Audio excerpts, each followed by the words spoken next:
Jax, må vi se nogle af bretterne på. Så er vi klar.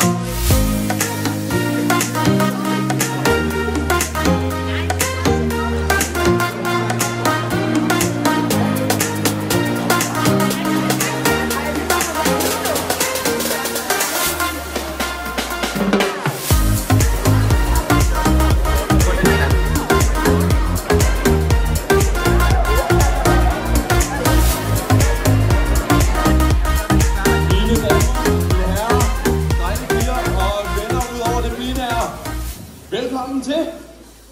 Nej, det prøver vi lige igen, det der. Velkommen til! I har kæmpet, I har bygget, I har kodet, I har testet, I har programmeret, I har testet noget mere. I har fejlet, I har forbedret, I har programmeret noget ekstra. Og i dag, der står I i finalen til First Lego League 2023. Giv lige jer selv en kæmpe stor hånd.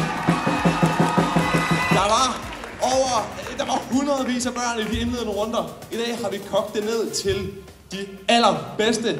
Creme de la creme. Det er toppen af flødeskumskagen, der står lige her.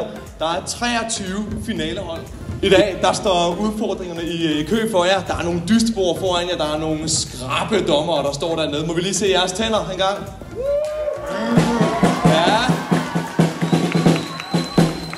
Jeg kan love for, at dommerne glæder sig til at komme i gang. Jeg kan love for, at jeg glæder mig til at komme i gang. Jeg tror også, I glæder jer til at komme i gang alle sammen herude. Er det rigtigt? Yeah! Ja.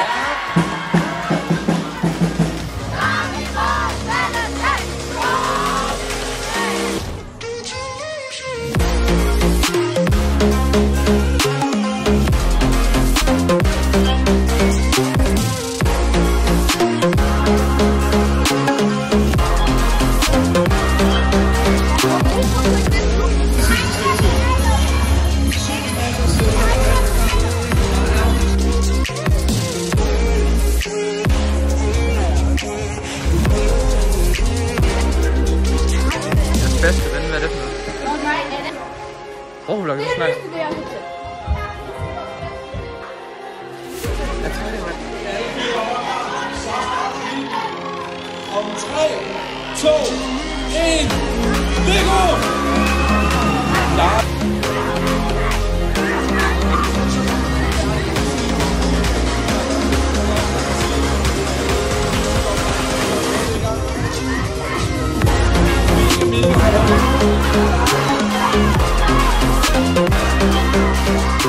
Og Meta-prisen, den er doneret af arrangementets store sponsor, Meta. Meta-prisen, den giver vi simpelthen til det hold, som har været bedst til at præsentere deres projekt med billeder, med plancher osv. Meta-prisen går til... Det går til...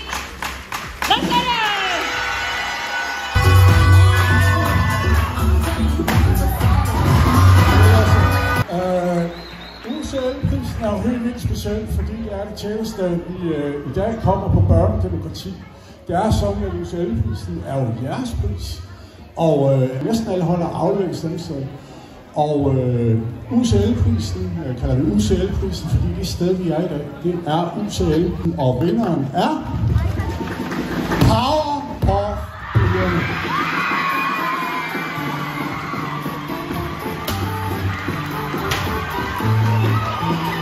Hold op, hvor har I bare været seje hele dagen. Det har været en fest at opleve jer, og den stemning, der har været, det er helt fantastisk. Coding Pirates er bygget på frivillighed. Vi kunne ikke være her, hvis vi ikke havde en masse folk, som ville hjælpe os at bruge deres fritid. Og derfor så har vi lavet en frivillig pris. Og jeg har navne på de frivillige hernede i tasken. Og alle de frivillige har gjort en kæmpe indsats for det her arrangement i dag. Og her er 3 af dem. Stor tak til alle de frivillige. Tak. På sin vis jo en af de meget spændende præmier, fordi der har været så mange ting på spil lige pludselig. Så lad os da for at få afgjort den for nogle af vores robotkørsels dommere på scenen. Og vinderen er, kom med trommelyd og kom bare på kravle med. Ja, det er det.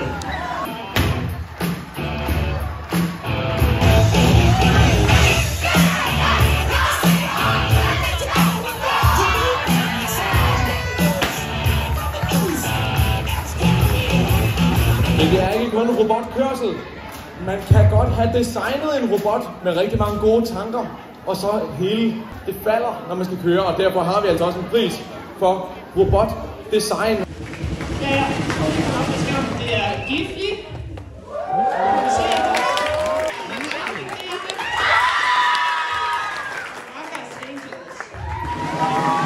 Så vinderen er Gifli.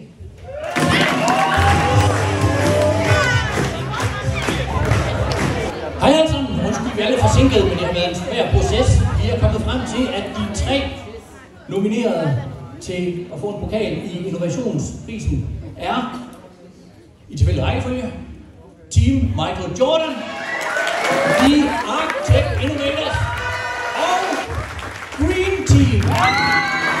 Vi har været en lang proces igennem med at få fundet ud af, hvem der skulle nomineres, og vi har været igennem en endnu længere proces med at finde ud af, hvem der skulle have førsteprisen i Innovation.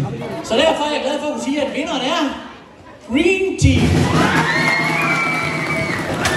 De 3 nominerede kan udvise de bedste kerneværdier i dag er Powerpuff Girls, Klodsanier, Einstein Juniors, og vinderne af den pris vinder, fordi at de har udvist stor team spirit, de har stået sammen, de mistede alt deres kode kort før tid, og alligevel så klarede de konkurrencen og vandt. Så vinderne er Klodsaniers.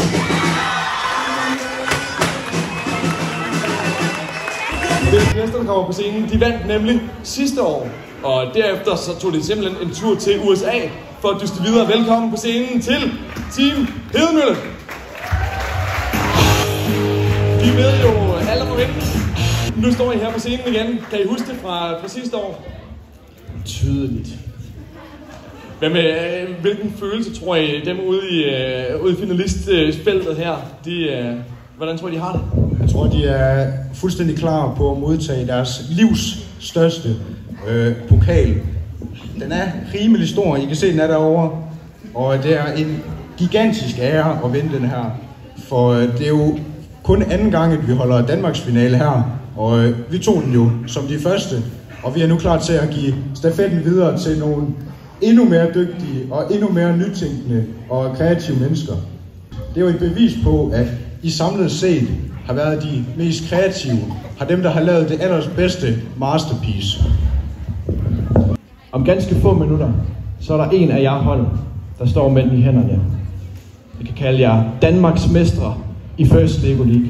Ikke nok med, at I kan få den her titel, få den her flot pokal, så vinder I muligheden for at tage til Houston i USA, repræsentere Danmark ved verdensmesterskaberne i First Lego League, hvor der deltager over 10.000 unge fra hele verden. Og de nominerede, de er... Kan I få en trommevirvel? Human Tech.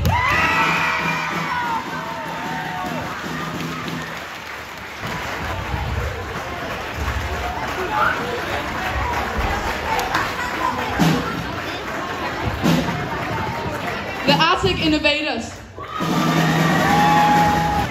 Og de sidste er Next Evolution. Men der er jo kun én vinder. Vinderen er trommevirvel. The